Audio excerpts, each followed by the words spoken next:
ప్రతి ఒక్కరి లైఫ్లో ఈ మూమెంట్ వస్తుంది. One of the lowest moments of our life అని చెప్పుకోవచ్చు మనం దీన్ని. ఇక్కడ ఎలా ఉంటుందంటే, నువ్వు ఎందుకు బ్రతుకుతున్నావో, ఎవరి కోసం ఉన్నావో కూడా అర్థం కాదు నీకు. నీ తప్పు ఉండొచ్చు, ఉండకపోవచ్చు, కానీ ఈ లైఫ్ ఏదైతే ఉందో అది నిన్ను ఈడ్చుకొచ్చి బట్టలు ఇప్పేసి మరి ఇక్కడ పడేసి వెళ్ళిపోతుంది. ఇక్కడ నీ ఫ్రెండ్స్, నీ పార్ట్నర్, చివరికి నిన్ను కన్న వాళ్ళు కూడా నీకు తోడుంటారు. నువ్వు చెప్పేది వినరు, నిన్ను నమ్మరు. అండ్ ఇందులో ఎలాంటి తప్పు లేదు కూడా. పోనీ వాళ్ళు ఎందుకు నమ్మాలి? ఒక రీజన్ చెప్పగలవా? లేదు. ఎందుకంటే నువ్వు ఉన్న సిచ్యువేషన్లో అద్దంలో చూసుకుంటే నీకు నువ్వే అసహ్యంగా కనిపిస్తావు. వాళ్ళైనా ఎంతవరకు ఉంటారు చెప్పు? అయినా నిన్ను నువ్వు కూడా యాక్సెప్ట్ చేసుకోలేని టైంలో ఎవరో అర్థం చేసుకోవాలి అనుకోవటం ఎంత మూర్ఖత్వం. నీ చుట్టూ ఉన్న ప్రతిదీ నిన్ను భయపెడుతుంది. వేలుతురు, శబ్దం, అన్నీ, లిటరలీ అన్నీ. చీకట్లో మాత్రమే కంఫర్ట్గా అనిపిస్తుంది.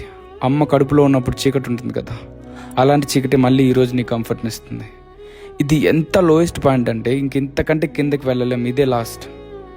అక్కడ నుండి కింద పడ్డామంటే ఇంకా డైరెక్ట్ పైకి వెళ్ళిపోయినట్టే. వేరే థాటే లేదు.